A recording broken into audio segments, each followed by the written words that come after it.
basics. And Tiffany, thank you so much for taking that poll. It'll be interesting to hear what you found in that poll around who has a relationship with the bank. So a checking or a savings account is a relationship with the bank. And we want you to do a few things so that you can really enjoy this experience. The first thing, please mute your devices, whether it's a laptop or your phone or your iPad. Just mute it so that it doesn't create a distraction for your fellow people who are in the audience. Secondly, I want you to ask questions. You can ask them in the chat function, or you can hold them until the end, and then you can open your mic and ask. But there is no silly question. I say this sometimes: if the only silly question is the one you don't ask, so ask. All of us have been here. We are still growing and learning and of new things about money and how to manage it. Number three, just don't be ashamed or feel guilty or anything. If you don't know what you don't know. So we're here to just demystify some of those things and let you know that whatever happened, life happens. And so there's no shame in our game and shouldn't be any in yours.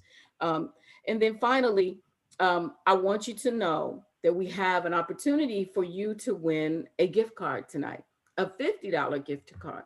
So one person will be blessed with a $50 gift card as we go through this workshop, and we'll announce it at the end.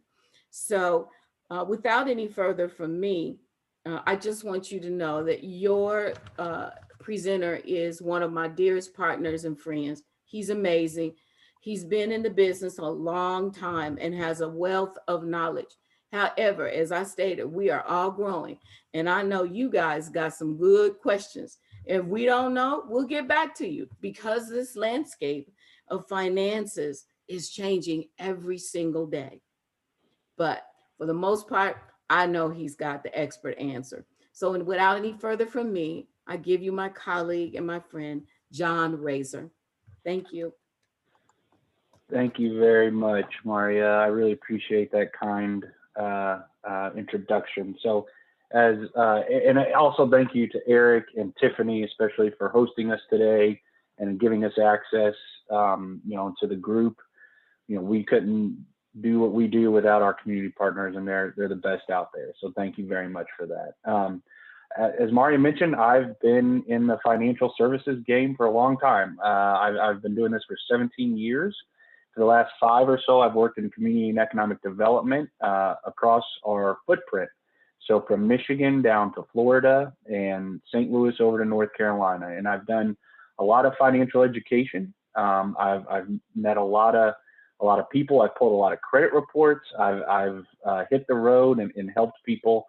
And now in the virtual world, we get to do this through Zoom. So very excited to be in Cincinnati today. But for 10 years, I was a branch manager, and I've been a branch manager in 2 different states at 5 different branches. I've been one in an urban area, a rural. I was next to a university.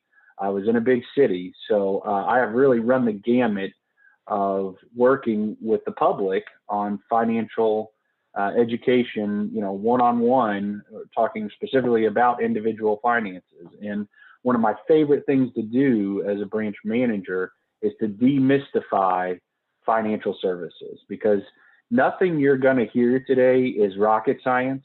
You don't need an accounting degree to be proficient at personal banking. But having said that, there are no quick and easy fixes, right? Things take time. If you're rehabbing credit, time is of the essence, and it's going to take a while. If you have been out of the game, out of the bank account game, if you're underbanked or unbanked totally, it doesn't sound like we have anyone in that situation, but we're here to demystify that, to take the edge off. If you're nervous about it, if you have questions, my most favorite aspect of getting to meet with groups like yourself is hearing what questions you have, or maybe what scenarios you've been through, what's happened to you.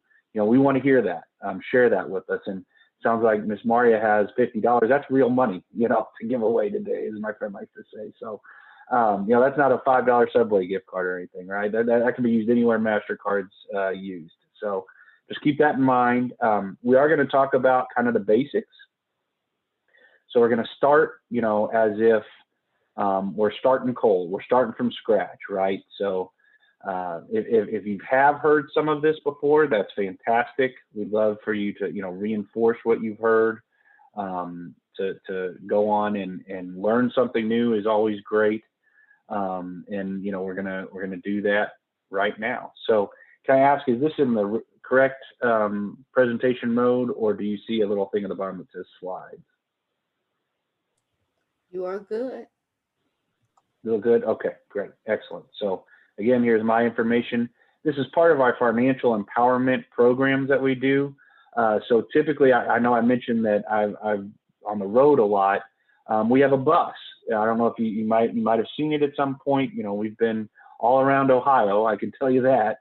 But we have a bus that is hollowed out, and it is 12 computer monitors. And so we go around, and pre-COVID, of course, we go around to different communities and we pull credit reports. We do financial education, and it's part of our life programming. So typically, I am on a bus, get a lot of miles, and I don't drive it. A lot of people ask that, but we do have a driver, thankfully. But, hopefully in 2022, we'll get that bus out rolling again and maybe be in a neighborhood near you.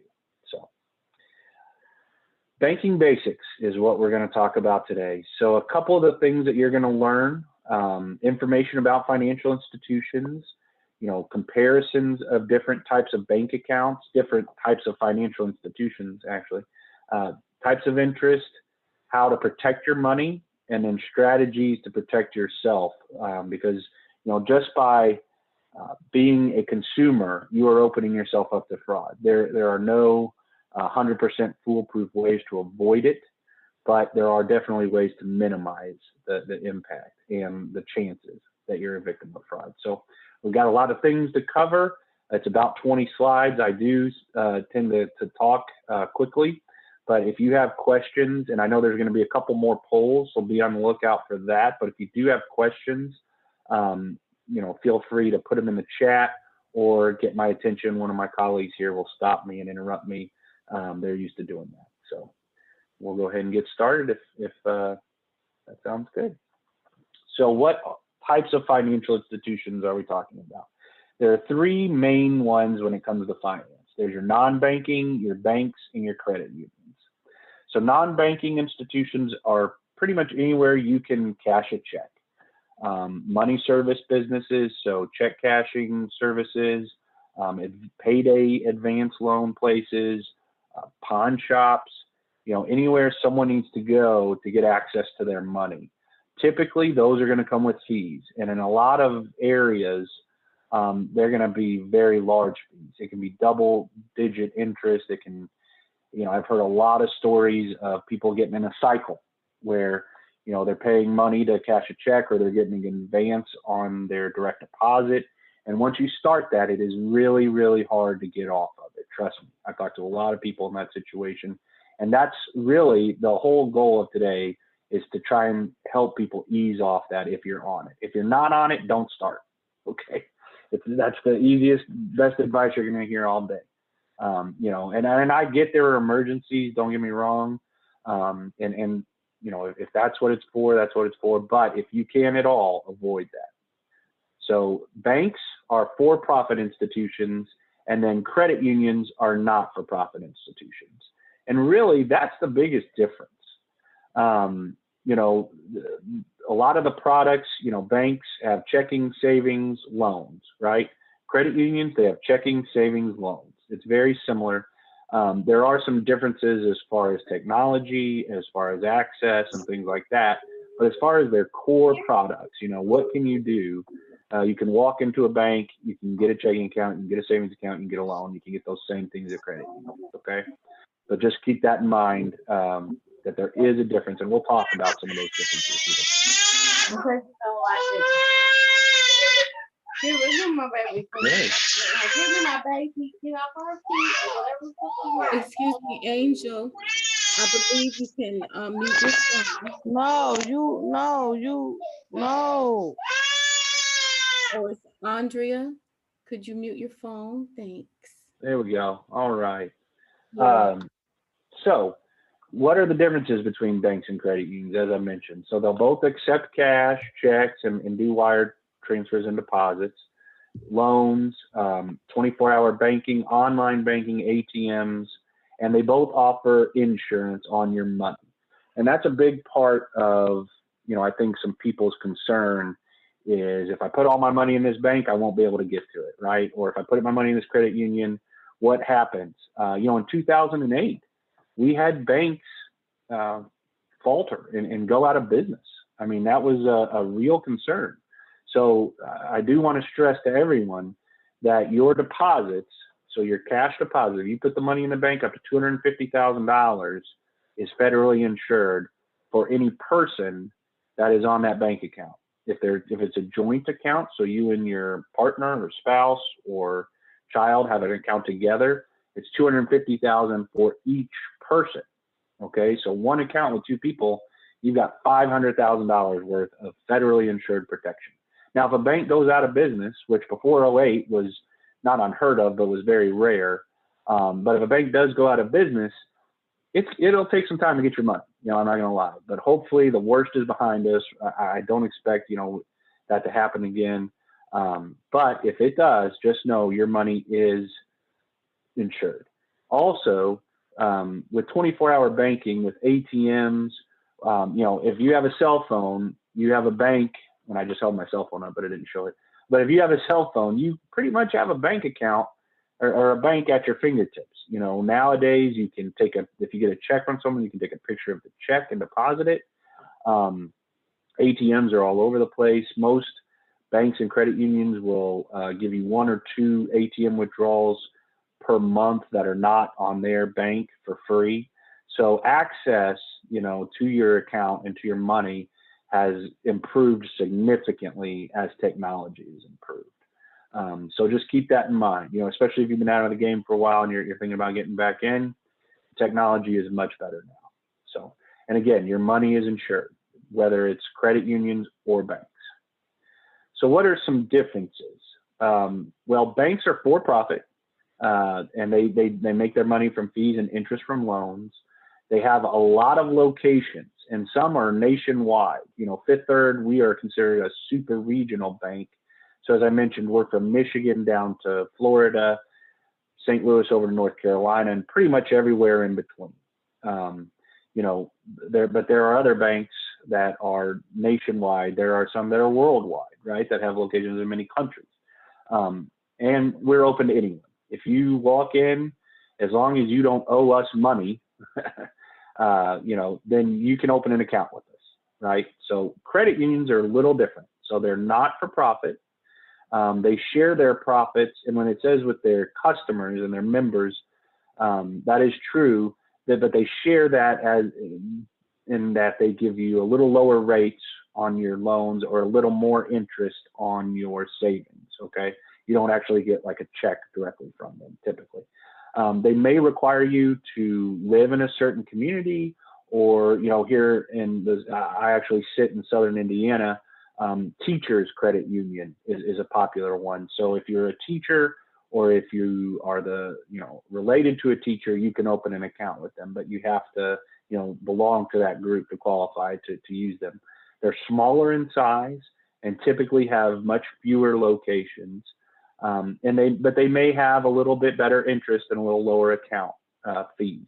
So, when you're deciding between a bank or a credit union, you absolutely want to take these things into consideration. I think, I can't remember the exact percentage, but I think it's something like 72% of people base their choice of banks or credit unions or based on whether or not or how close in proximity the physical location is to their home, right? Most people want to be able to get to the bank from their home quickly. And so, you keep hearing how branches are, contracting and things of that nature. But typically people still choose their bank based on how close they can get to, or how quickly they can get to a bank branch. So just keep that in mind when you're making the choice for yourself. So let's see. There we go. Again, insurance. So banks are insured by the FDIC. 200. That's the federal, the Federal Deposit Insurance Corporation, and credit unions are insured by the NCUA, so the National Credit Union Administration, and both is up to $250,000 per person on an account. So just keep that in mind. Your money is safe when you put it in a bank. So what types of accounts are covered when we say your money's in a bank, right? So we're talking about checking and savings, CDs, money markets, which are very similar to savings, interest, anything with interest-bearing accounts, and then even cashier checks, money orders, and anything that is issued by a bank. If it's coming from Fifth Third Bank or from a bank or a credit union, it is insured. Okay, so just keep that in mind. What's not insured are things like stocks, annuities, bonds, life insurance, safety deposit boxes and their contents. So those are things that are not insured.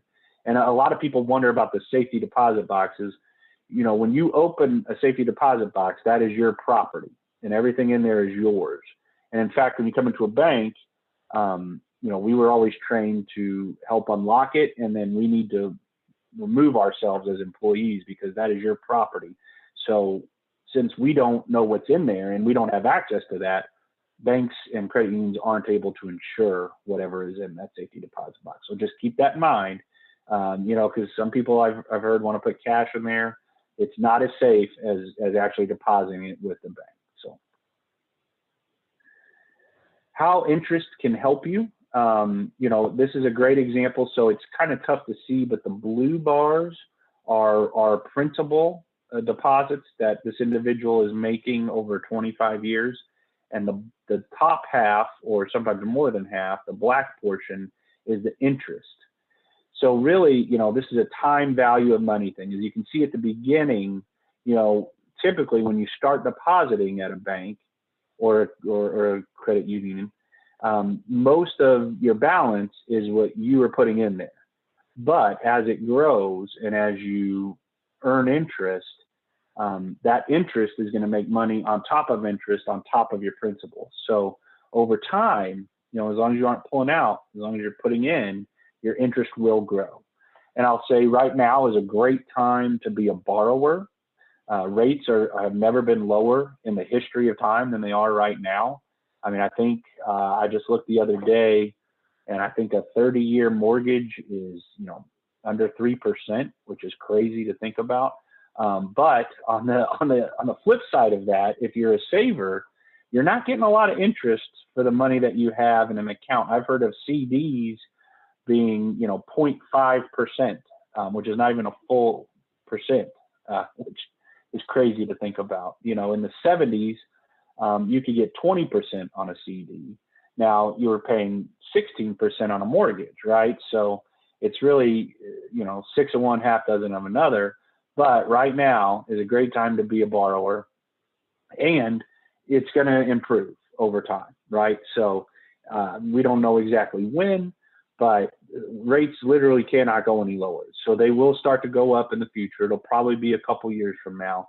But, if you can start saving now and start getting deposits on the books now, as that interest goes up, that's the great thing about savings accounts is they'll increase your interest, right? So you don't even have to do anything. As the Federal Reserve raises rates, banks and credit unions will start to raise their rates as well. And then you'll start to see hopefully some real benefit to watching your money grow and watching interest grow. So John, So real some types quick, of account. Yeah, go ahead, John, Maria, real please. quick, I'm interested, Tiffany, in what did that first poll say? What were the results of that first poll? So the first Look into poll, the type of there account. were 14 people that voted, and out of the 14, 13%, so 93% have checking accounts and savings accounts. And then just 7%, so one individual doesn't have a checking or a savings account. So this information is really, really good for them to know as well. That is a great segue into this next portion. And so if you have questions, anybody, just please feel free to just put it in the chat or save them until the end. John, I'll hand it back to you and you're on mute. Okay. Thank you. No, I appreciate the reminder. So yeah, no, and that's a great point. Wonderful to hear that, you know, it sounds like just about everybody has a checking and savings account. That's great. But, you know, it doesn't hurt to learn about the differences. So checking accounts allow you to deposit and withdraw daily as much as you'd like. You definitely, when you're choosing a bank or credit union, you need to research overdraft fees, monthly fees, minimum balance requirements, or any other stipulations they may have to not get a fee. When I was a branch manager and today, my goal, and I don't know if this will surprise people or not, but we don't want you to pay fees at the bank, okay? Especially when you're our customer. We want you to grow, right? We want you to build up an emergency savings account. We want you to improve your credit. We want you to buy a house. We want you to buy a car. We want to help you do those things. And if you're paying fees, that's getting in the way. So when I met with my customers, especially the ones that were opening new accounts, I would be very thorough in what they needed to do to avoid fees. Another thing you may or may not know is because of the Dodd-Frank Act, you have to opt in to being allowed to overdraw your account, okay? So, and it did not used to always be that way. I can't remember the exact date. I should have looked it up because I talked about this on my last presentation, but you know, I believe in the 2010s, you know, they passed a law that said you have to tell the bank, please let me overdraw my account, okay? So I would highly suggest if you have had an account for a long time, or if you don't remember having that conversation with your banker, you know, give them a call, stop by, check in, and just say, I don't want to be allowed to overdraw my account. And then guess what? You won't be allowed to, right? Now, you could still do that with physical checks if you still have that. Those are also, you know, not as popular as they used to be. But if you're using your debit card and you've told the bank, I don't want to overdraw, then they won't let you overdraw. By law, they have to not allow that. Okay, so just keep that in mind. It doesn't work for checks because the bank doesn't know when you write a check to somebody, and you know, more than likely honor that and charge you. But you know, the flip side to that is if you're buying groceries and you don't have quite enough money in your account, it could decline your account. But personally, I'd much rather, or decline your purchase, I should say. Personally, I'd much rather go through that than, you know, buying a soda and having to pay $30 for that soda instead of $2, right? So keep that in mind. Savings accounts are similar to checking accounts. They allow you to deposit and withdraw. You're going to earn interest, and the only caveat to that is you can only withdraw from a savings account, I believe, 3 times per month. Okay, and if you go over that, you'll get a little letter that says, hey, you went over your savings withdrawal allowance this month, and it doesn't matter the dollar amount. You can take as much or as little out. It's all about how many times you withdraw. If you do that 2 months in a row, you'll get a letter that says we're converting your savings account to a checking account because you're not using it as intended. And that is not a bank rule. That's not a Fifth Third rule. That's a federal rule because they want to encourage savings. They also, you know, want to make sure accounts are being used for their proper purpose. So just keep that in mind. You know, you can't open a savings account and withdraw every day from it. Okay, you can deposit as much as you want, but you can't take out, or you'll get a little letter and they'll just switch it to a checking account. So, but again, research if there are any fees or minimums. And you know, the best thing you can do is go in and talk to somebody, because you might read a disclosure or you might read the rules and you'll have some questions about it. Go talk to someone in person, sit down face to face, and really make sure that you understand how the account's going to work and that these, you know, the bankers have an interest in you as a person. So for what it's worth, I highly suggest that.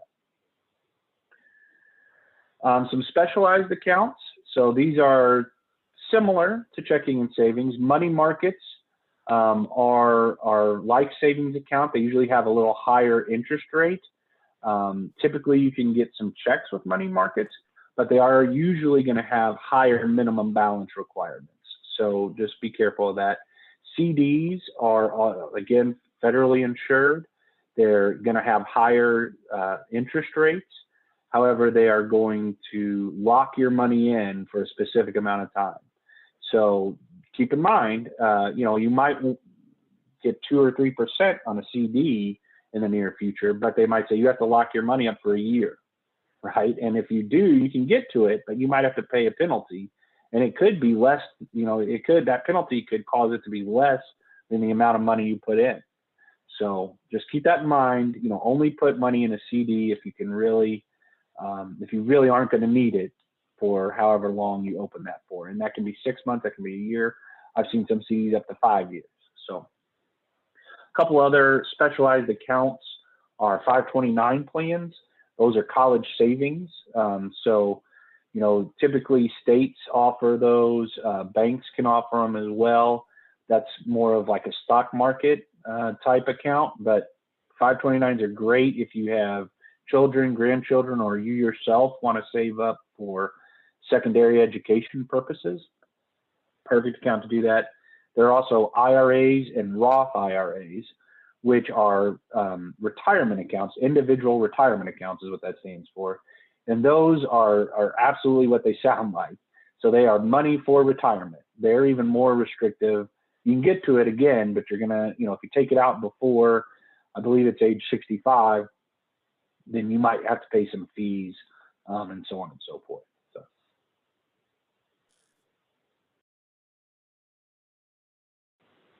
A couple other specialized Hey, John, accounts. before you get Maria. too far, we did have a question. What is overdrawing, please? So what is overdrawing your account? Great question. So overdrawing your account is simply spending more money than you have. So if you have $100, let's just keep it simple, and you write a check for 105, which is pretty close. The chances are the bank will honor that check. So if you give that to your friend, they go to cash it, we'll give them $105, but we're going to charge you a fee for writing a check for more than the amount of money that was in your account. Okay. If you have $100 and you write a check for $500, the bank's just going to say no. Okay. That's just not going to happen. But if it's pretty close, the chances are they will go ahead and pay that, and then you get charged a fee. Again, it used to be much more prevalent, back in the day, as I like to say, just 10 years ago. It was much easier, and we saw it happen a lot more often than it does now because of some of the things that the government has put in place to protect people.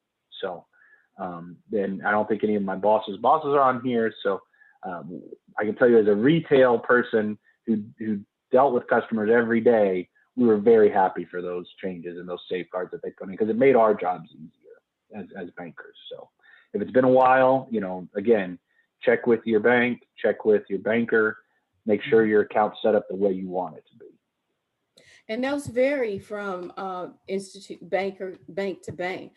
I know even on my checking account, I have a overdrawn withdrawal. So you can take it out of my savings or my credit card, or it's even set up that if it's more than it's in any of those, I still have some cushion. So what you have to do is talk to your banker and find out what's available for overdrawn checks, because there's a line of credit that could be attached to it as well. So very, very lots of opportunities not to have to pay those overdrawn fees.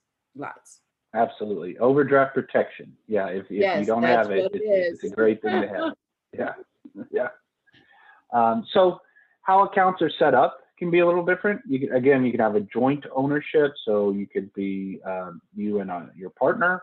It could be yourself and a child. It can be a guardianship. we have minor accounts where if the money is for a minor, but obviously, if you're under 18, you can't sign a contract, that sort of thing. So your parent or guardian can go on an account with a minor. That is set up so that the minors are not allowed to take any money out, just for peace of mind for you. So if you have a child or grandchild or some youngster that you want to give them money, you want to put money in their name, but you don't want them to have access to it, that's a great way to set it up.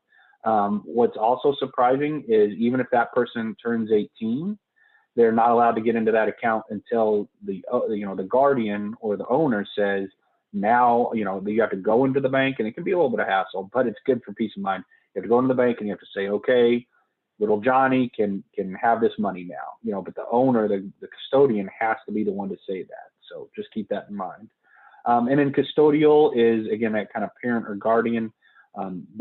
You would be, if you opened it with your child, you are the custodian, your child is the minor owner. So just keep that in mind. So what are some things to consider when selecting an account? So who is the account for? What are you going to use it for? And if it's a savings, do you want to be able to access it?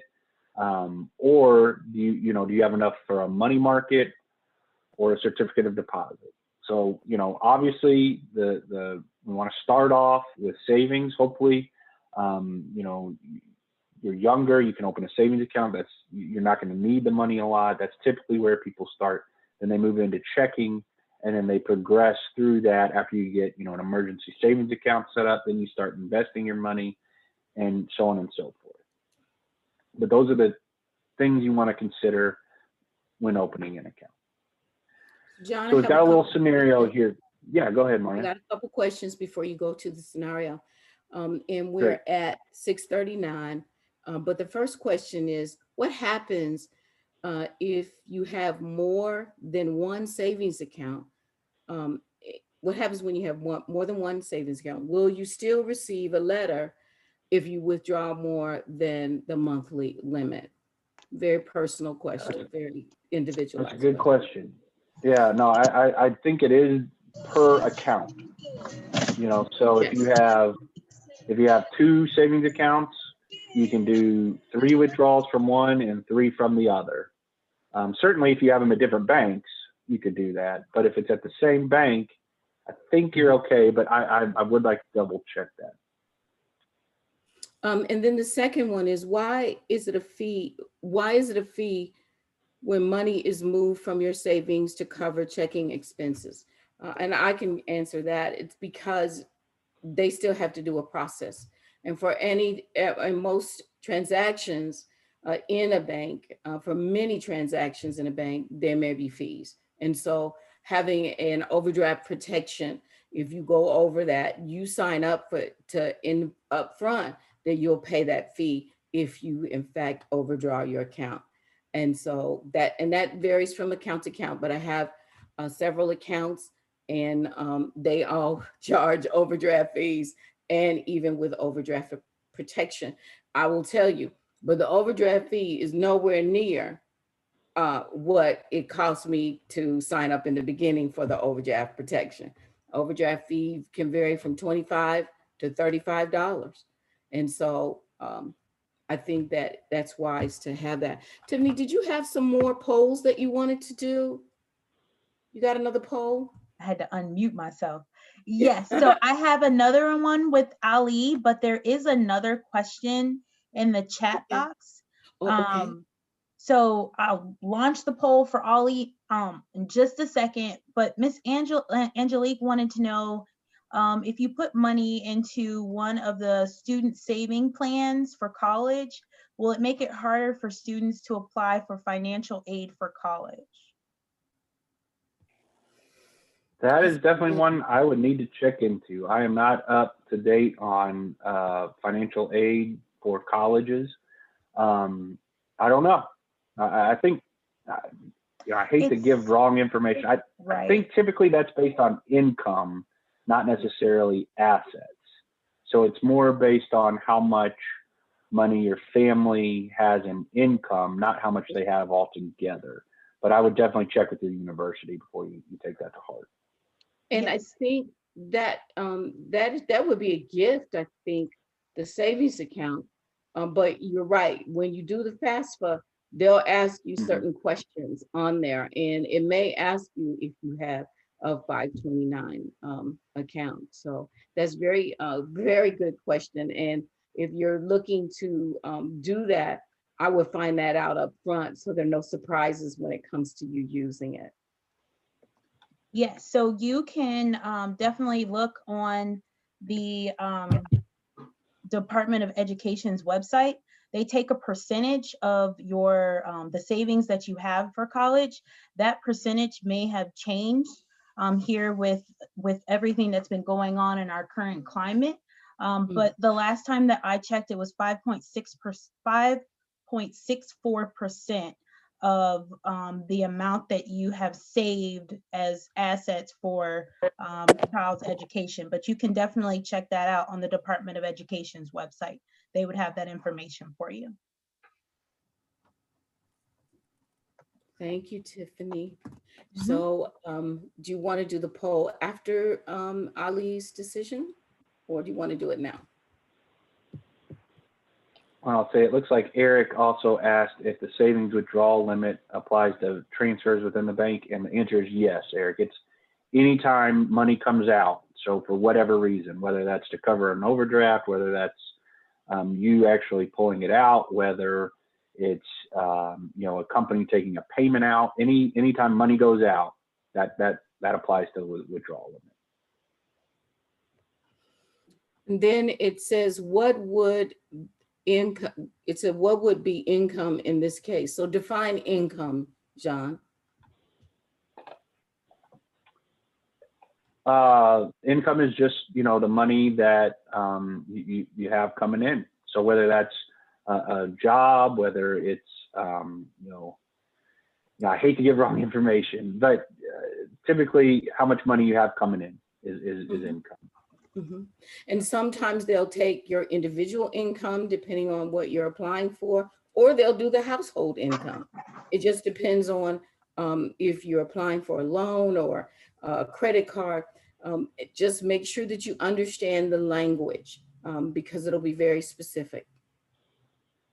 Yeah, and my only hesitation was I don't know if Social Security, how that counts, or SSI or disability. I'm honestly, I don't know if they count that into income or not for those purposes. So that was my only hesitation. They taxed it when we did our IRS, when we did our taxes, it's considered income. You have to factor it in.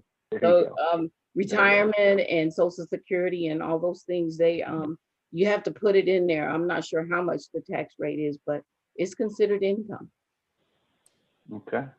Well, for the poll and for the scenario here, we've got Ali has been saving his daughter's for his daughter's college fund. He's got about 20,000, which is fantastic, and he has a goal to get to 40,000. So he's been keeping the money at home, but he recently moved it into a tuition savings, or the tuition savings into a safety deposit box. Which, again, I already talked about what a great idea that is.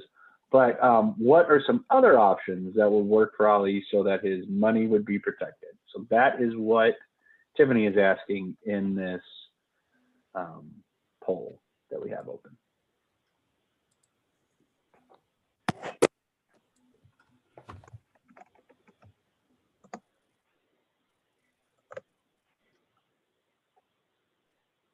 All right, I didn't know I was unmuted. So yes, we have 10 people that have answered. I'm waiting on 4 more people to go ahead and answer the polling question.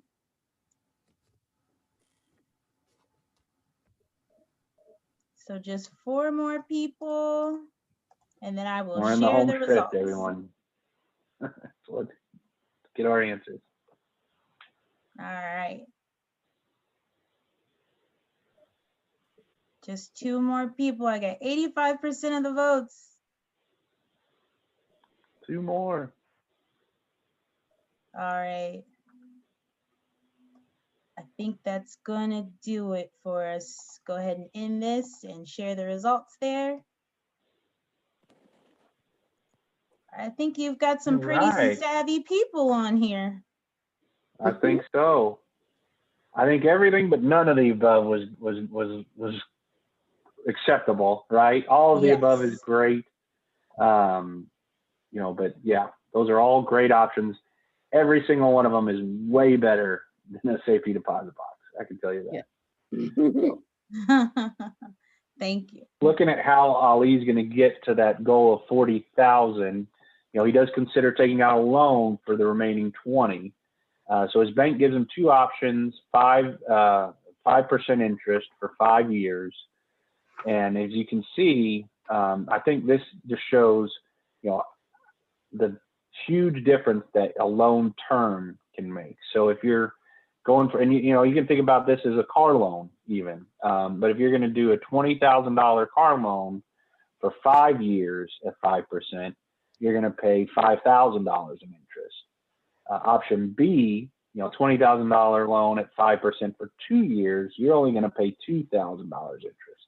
Now, the big difference that it doesn't show there for whatever reason is that your loan payment over 2 years is going to be more than double what your payment would be on loan A. So really, this just shows how much of a difference term makes. It's the same interest rate. A lot of people, I think, get hung up on what kind of interest rate they're paying on a loan, and that's important. Don't get me wrong, but term and length have a lot more to do with how much you're going to pay and how much interest you're going to pay in the long run. So just remember that when you're looking at loan options. So just a couple more things that we want to cover. So it sounds like most people have an account, but again, if you're interested in a new account or you're interested in a new bank, something of that nature, you want to visit in person. I absolutely 100% think that you should go in person if you have that ability. Bring 2 forms of identification. There's a couple there, government issued ID, social security card, driver's license. Those are definitely the most popular. You'll need to have and provide information such as your social security number, your address, your phone number, email address, so on and so forth. You need to make a first deposit. So typically at Fifth Third, I'm not sure about other places, but $50 for your account is a minimum amount that we're going to ask you to deposit, at least for that day that you're in there. And then if you are opening something for joints or minors, you're going to need the information for them. The one that's most commonly misplaced or that people don't come prepared with is a social security number. So, I know, especially with protecting your identity, everyone says don't provide your social, and that's the truth 99% of the time, except for when you're opening an account. Then you do need to provide that. So keep that in mind. Online banking, again, as I mentioned at the beginning, is very prevalent. It's much more popular than it used to be. So a couple things to keep in mind there is use a strong password.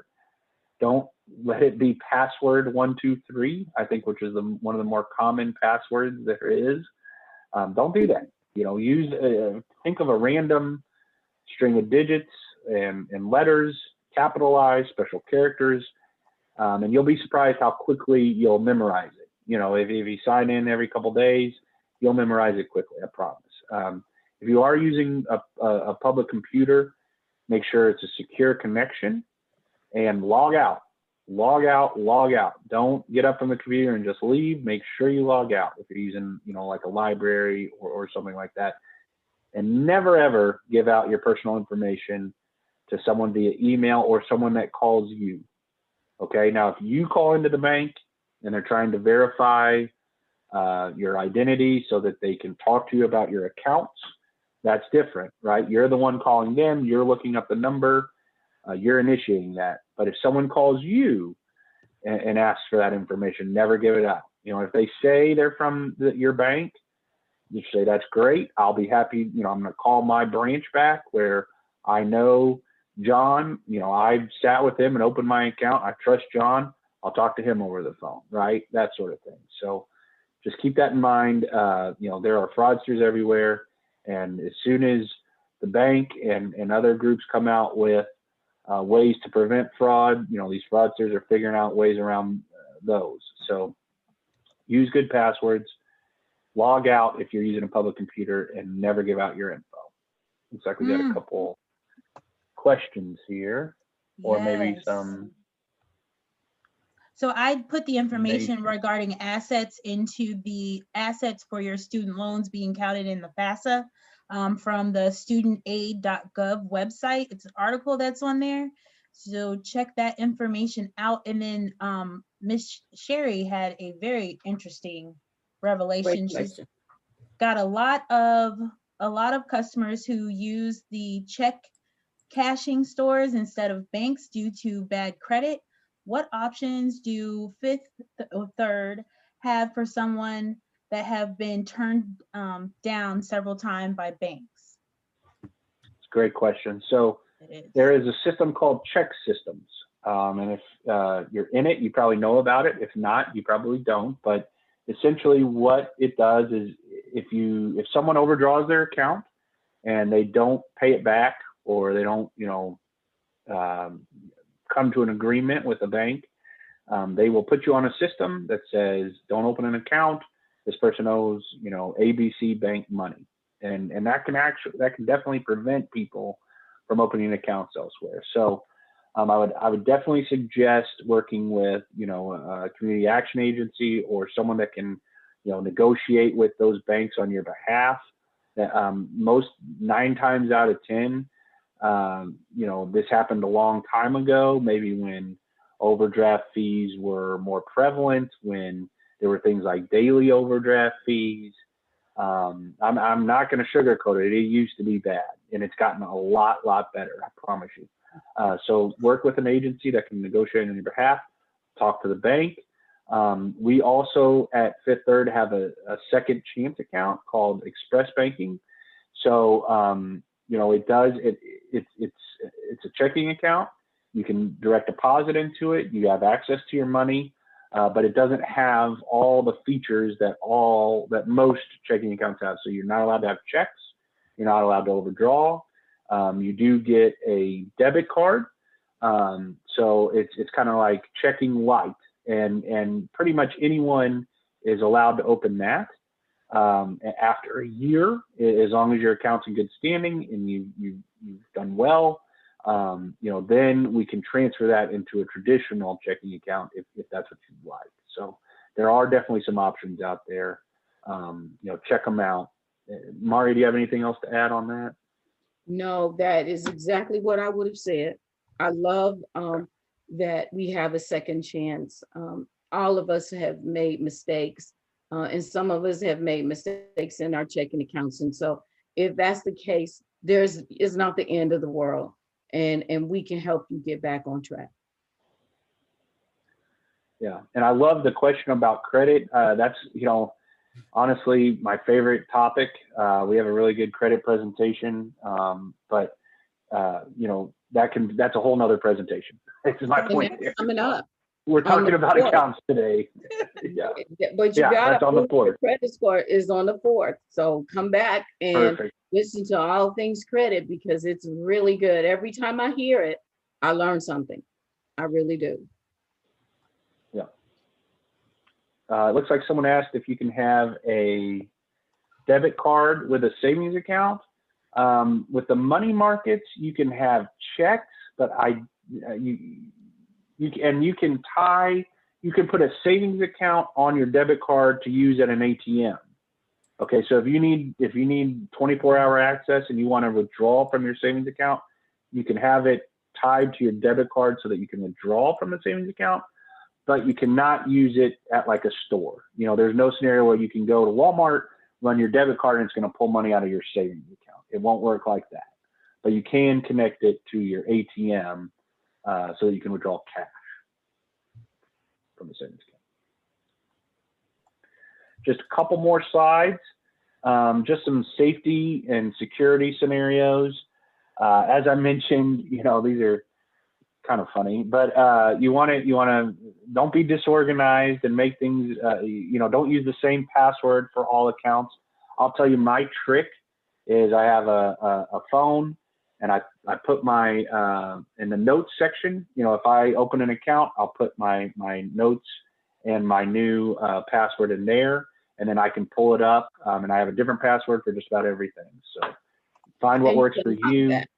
You can lock that Yeah. note section Yeah. so nobody can get in it but you, because you'll know the code. That's right. Just don't forget that. Absolutely. So Sam doesn't have a computer, so he does his online banking at the library. Again, make sure you log out, and then convenience of mobile banking is great. So the last slide, just a couple quick summaries. So if you're a borrower, you're going to pay interest, but as a lender, and when you put your money into a bank, you're kind of loaning the bank the money, right? So they're going to give you interest. So just keep that in mind. Financial institutions have many similarities and differences. So again, when you're going to open an account, go in person, meet with the people, make sure you understand exactly how it's going to work. And different types of accounts earn interest, and there are just have different purposes. So make sure you're in the right accounts.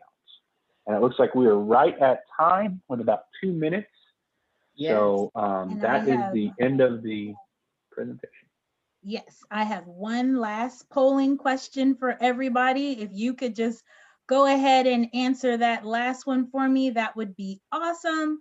As you turn down for the evening, thank you so much for joining us. Thank you, Miss Maria.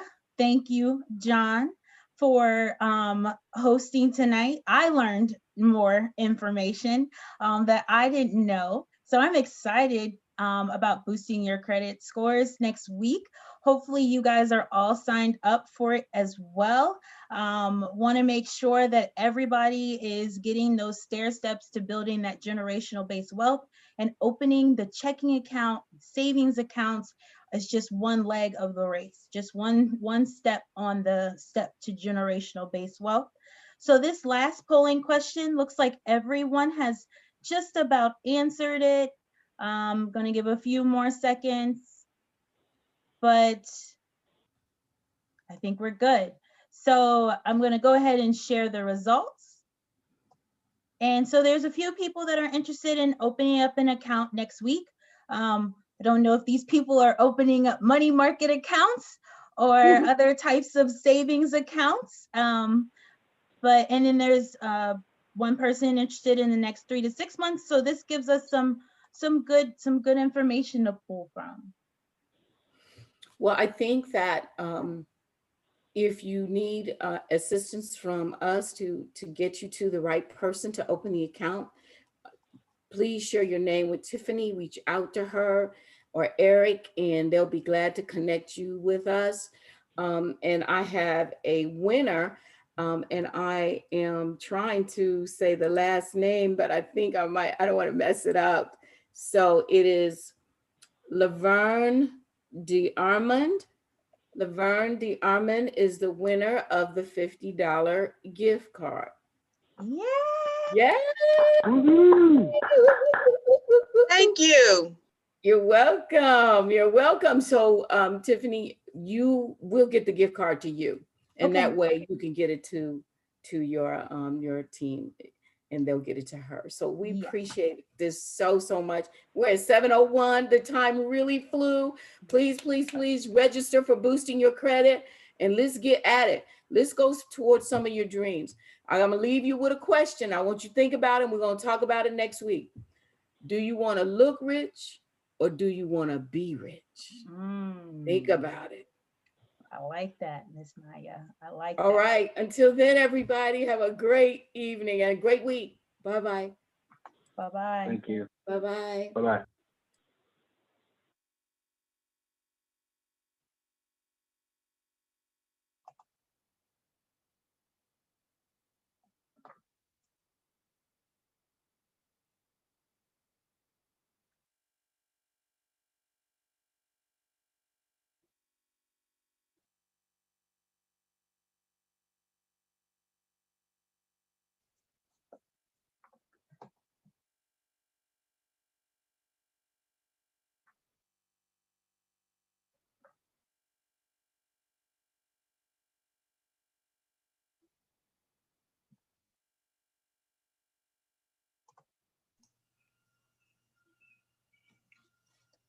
Just us.